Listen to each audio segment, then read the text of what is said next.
Let me show you how you can create this seamless pattern in Canva using Canva elements.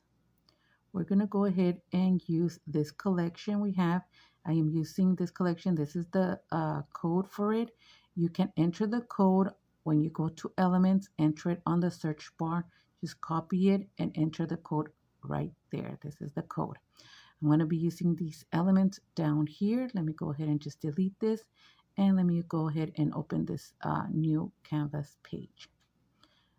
I'm going to go ahead and bring in our first element, which is going to be this candle.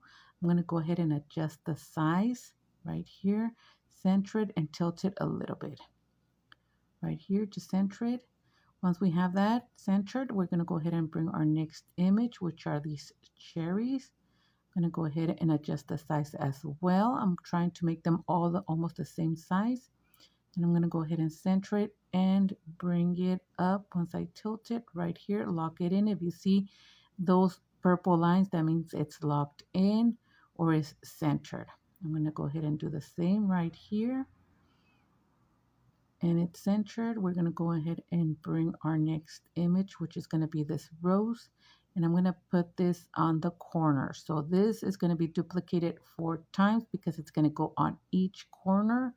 And also we're going to lock it in place. Once you see those purple lines, they mean that they are aligned right here. Sometimes they're a little bit tricky. So you just need to have patience and go slowly and try to lock them in those purple lines. Here it is, our last one right here. And we're gonna choose our last image, which is gonna go on our left and right sides. Here is our rose. And I'm gonna size it down a little bit, lock it in and lock it in. If you want to make sure that you have them aligned, just go ahead and select both of them. Go to these 3 dots, go to alignment, and we're going to go align in the middle because it's horizontal, so you align in the middle. Once we have this, we're just going to go ahead and fill in our white space with other elements a little bit smaller. Right here, I'm going to put this one and then just tilt it a little bit, and I'm going to go ahead and duplicate it and put it on the opposite side. And then once we have that, we get our next image, which I'm going to do over here, and then also bring it down to this other corner right here. I still want to fill it in with these flowers, so I'm going to use these flowers and put them right here.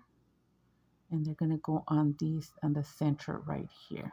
Once I have that, I'm just going to align them, fix them up right here, move my bows a little bit around, not too crowded.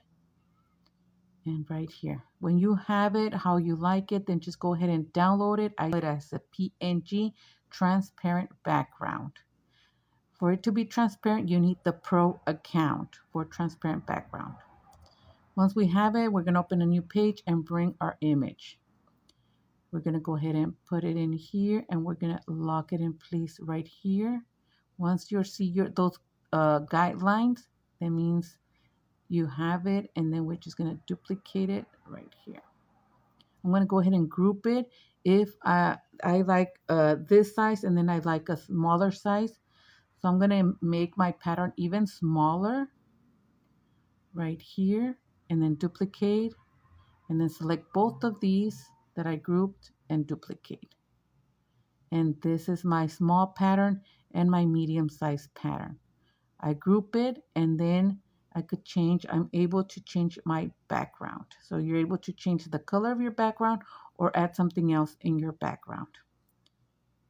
So if you guys like more of these videos, go ahead, leave me a like, leave me a comment, go ahead and follow, and we'll see you in our next video. If you are interested in purchasing any of these patterns, go ahead and check out my website, lalastickercreations.com, and thank you for watching.